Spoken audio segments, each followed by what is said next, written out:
All right, so our next event on the track is going to be the championship girls 5,000 meters. And our runners are being introduced. So Joanna Kenny, that's Carolina Burton. This is Lilia Gordon from the Shore Athletic Club. Wearing hip number 4 will be Emma Hoffman. From San Juan Capistrano in California, it's Summer Wilson. Wearing hip number 6 from Knoxville, Tennessee, is Jaslyn Garmer, headed to Furman next year, an early commit. She's just a junior. Cecilia Montanese from Quakers Track Club, wears hip number 7. Abigail Anstead from Cub Athletics, wears hip number 8.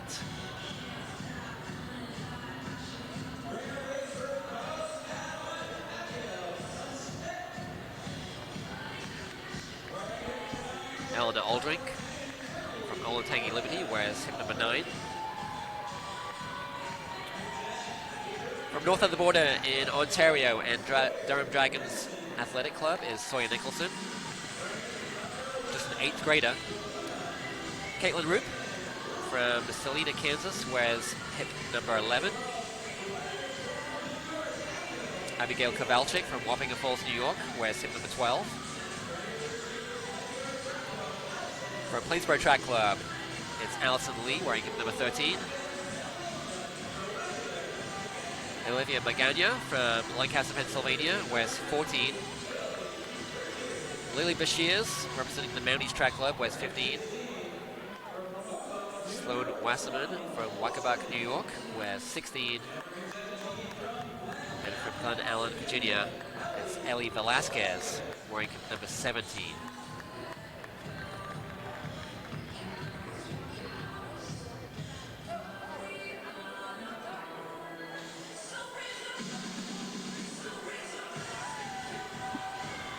So 25 laps separate these girls from a national championship title.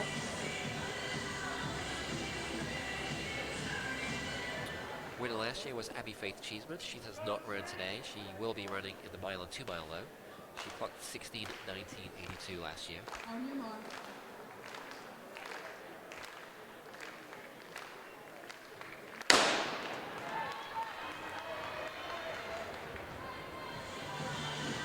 Record is 15:46.28, set by Ali Shea from Boston 2 years ago. That mark unlikely to be challenged here, I feel.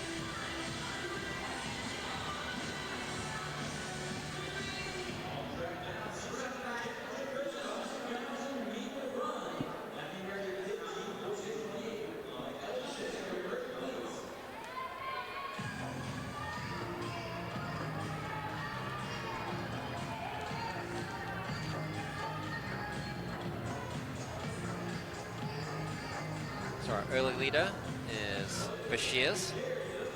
Lily Bashirs leading 37.12.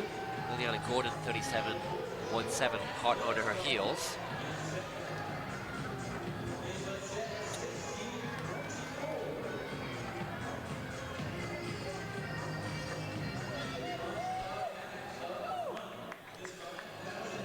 So down on the track, on the infield, we have Tavon Kitchen from Oregon Distance Project, the winner of our boys 5,000 meters, and she's ready to tell Kate Busker of Oregon Distance Project. Well, it's not every day that you can say that you're disappointed with a U.S. number 1, a 17-second PR. But Tavon, you just told me that you think you can run a whole lot faster than that. Tell me about it. Yeah, I mean, I'm just happy to come out here and race, and I think in championship season sometimes, even with pacers, sometimes it doesn't always go as fast as you want, or the field isn't ready to go with the pacer, and I certainly wasn't. So I think just being able to come away with a good PR and a good time, I'm happy with it. But I do think I can run faster in the future. No doubt we'll see that from you. What else are you doing this weekend? Yeah, I got a 4x-mile with my team. Just gonna go out and crush it, and hopefully come away with a win and a good time. Go out there and crush it, man. Well done. Congratulations. New U.S. number 1 in the 5,000 meter. Well done, Tavon. Thank you.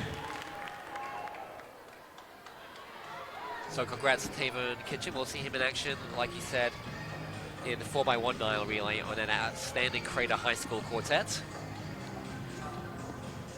Meanwhile, on the track, it's Emma Hoffman from Michigan leading the way.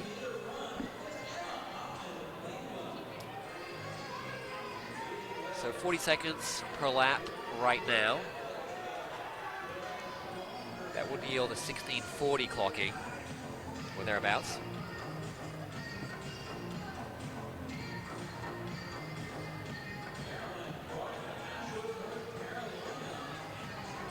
So it's Hoffman, Barton, and Gordon leading the way. Ellie Velasquez is tucked in behind. Abigail Anstedt right there as well. So we're coming up to the completion of the first kilometer, and then we'll get a good sense of projected pace.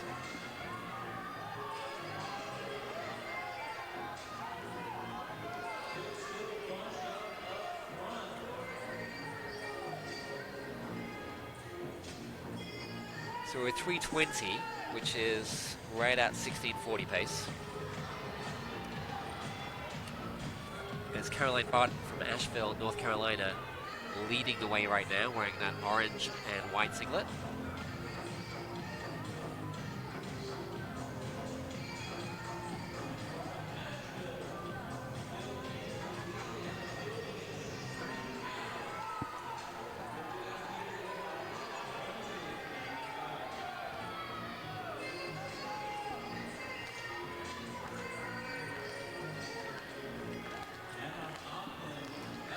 So Barton continues to lead through 1,200 meters.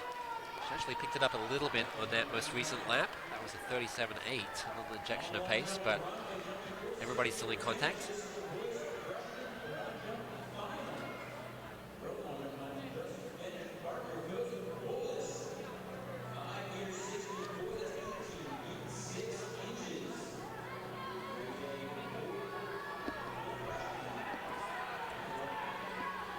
So Caroline Barton continues to lead.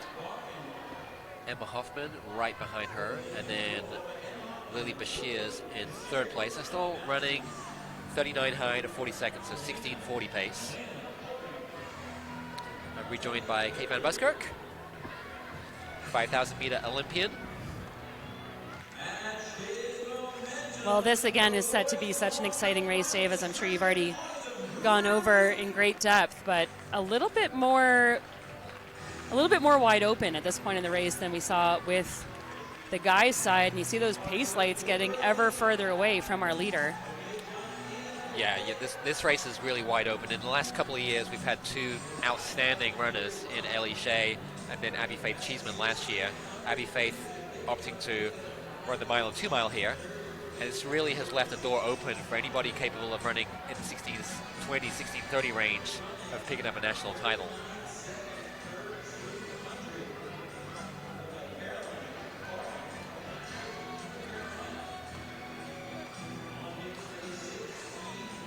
Now things you see there really stringing out, so I just wonder if maybe some of that feedback of the pace lights or maybe some encouragement from the outside of the track has lit a bit of a fire under our leader. It's single file now, and that indicates that things have continued to move along, and they have. So it's been a little all over the place. 40 seconds at its slowest for the lap, 37 at its fastest. That was a 39.33.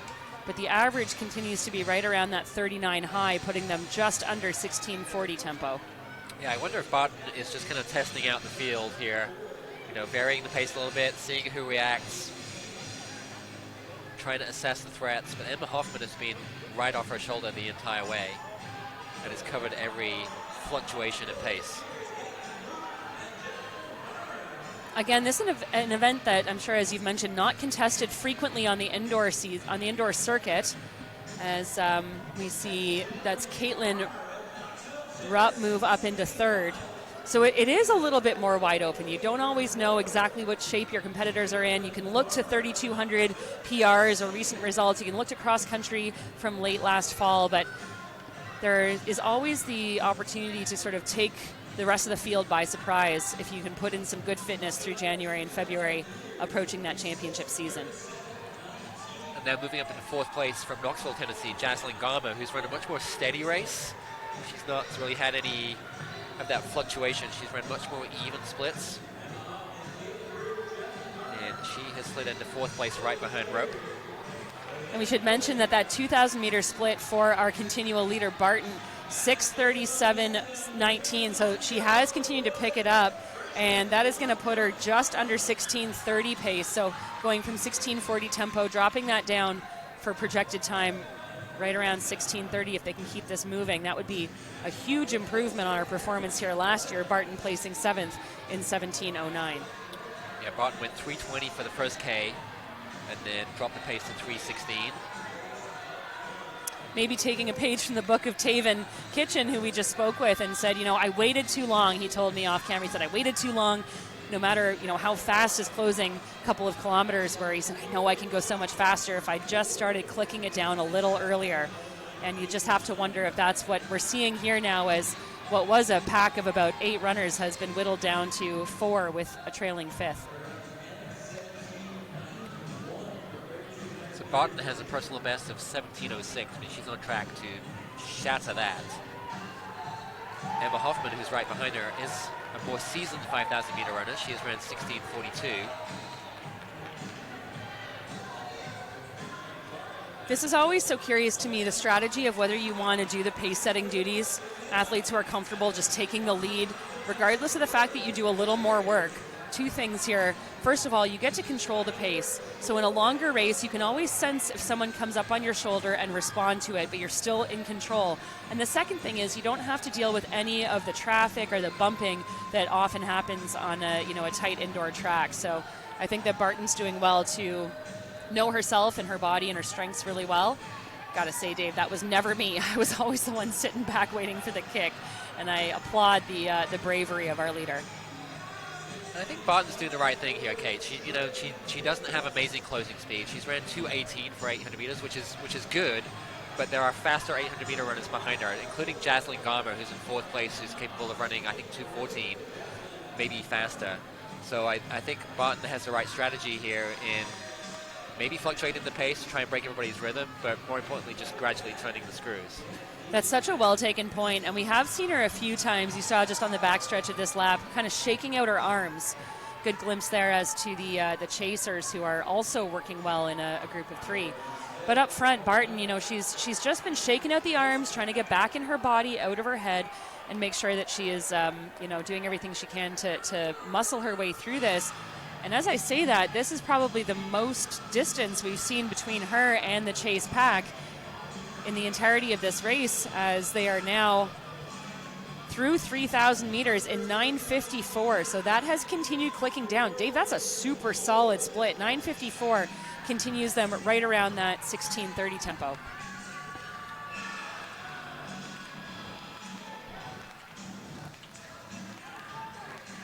So still 4 runners in this sort of lead, I wouldn't call it a pack, lead group. And Barton trying to separate herself from the pack here. The other thing I'm seeing in Barton anytime we get a close-up of her is she's grimacing ever so slightly, and I almost sense that as determination rather than pain. It's a distinct difference, but you can see there her brow is a bit furrowed, but it just is such a look of concentration rather than extreme discomfort, as now she is beginning to lap some of the slower runners. That's Sawyer Nicholson, who we saw very recently in the middle school girls mile just a couple of hours ago. That's a tough double. Yeah, Nicholson just an 8th grader, giving away 4 years to some of this more seasoned field. But again, interesting, Barton, for all of the relative discomfort showing on her face, maybe a little bit as the shoulders rise, she's still continuing to pick up the pace. Her turnover is strong. Again, taking a page from the book of Tavon Kitchen from the men's section, she's really working hard through the most uncomfortable part of this race to make sure that she is taking advantage of every single stride, working on those lapped runners, knowing that she's only 7 laps to go now. And you see, as she comes up on these lapped athletes, another injection of pace.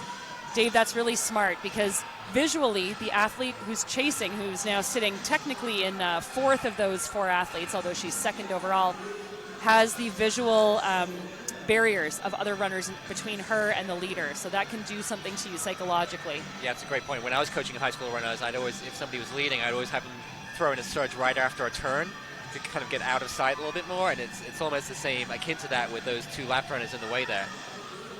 But Caroline Barton looks like she's just growing in confidence as each lap ticks by, and that was a 37.8 split she just ran. So that was one of her fastest laps of the whole race, and again, that's a difficult thing to do 3,800 meters into a 5,000. And it looks like Caitlin Roop from Kansas is the only person that's really reacted. She dropped to 39.5 to try and stay in contention. Yeah, these athletes know that they're coming up on 1K to go. That's a big mental barrier. And as Barton continues to lead, just behind, look at the relative turnover of Roop, who for the first time I think looks like she's kind of waking up to the reality of, I don't have that much time left to make my move. Our chasers in third and fourth, now also catching some of our lapped runners. So Roop from Salina, Kansas, looks like she's making up ground on our leader. So again, looking at some backpack runners now. There's our leader, Barton. She has been through every step of this race, but I just have to think that she is starting to show some of that mounting fatigue.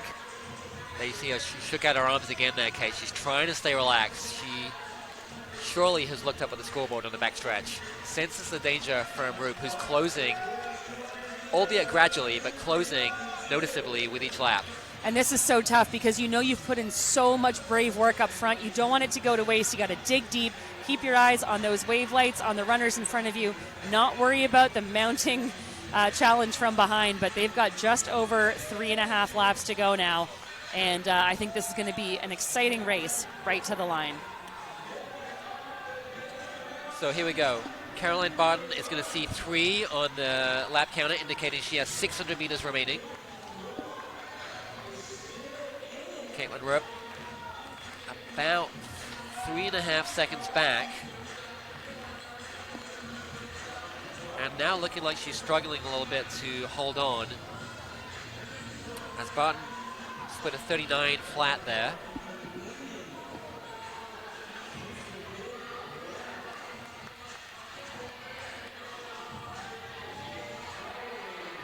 Jaslyn Gama still running in third place, with Emma Hoffman right behind her.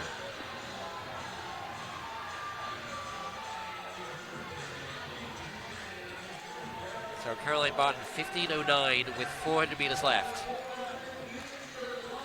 So it looks like she's going to run just under 16:30.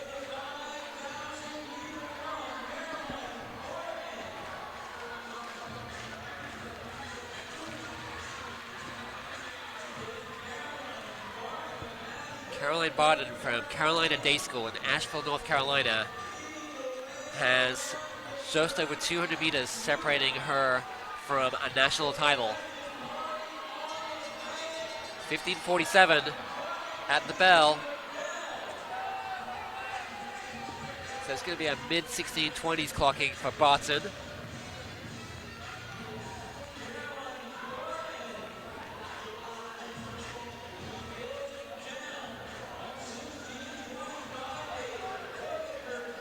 Caitlin Rupsel in second place, and then Garber and Hoffman in third and fourth. But here comes your national champion in 2025, Caroline Barton from Asheville, North Carolina.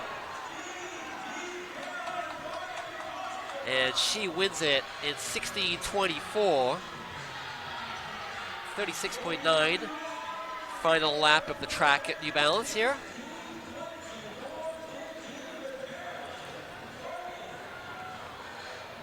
And the North Carolina runner is your national champion here at New Balance Nationals Indoors.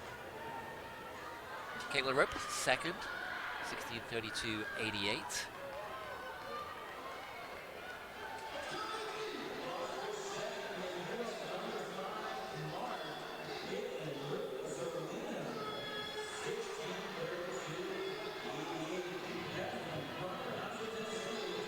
Jaslyn Gama is going to be third, 16:41.70. Emma Hoffman is fourth, 16:44.68. Lilia Gordon, 16:48.89 for fifth, and Lily Bashirs rounding up the top six, clocking 16:51.80. But there you see our national champion, Caroline Barden from Asheville, North Carolina, and she's all smiles. 16:24.15 takes 40 seconds plus off her personal best.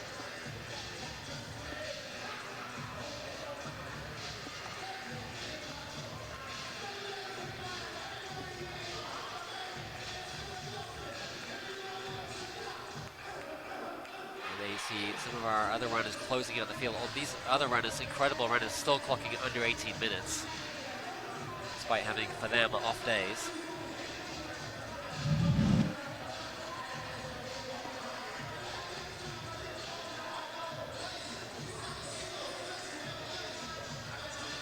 And there you see Barden winning her national title, breaking the tape, clocking 16:24, hacking 42 seconds off her PB.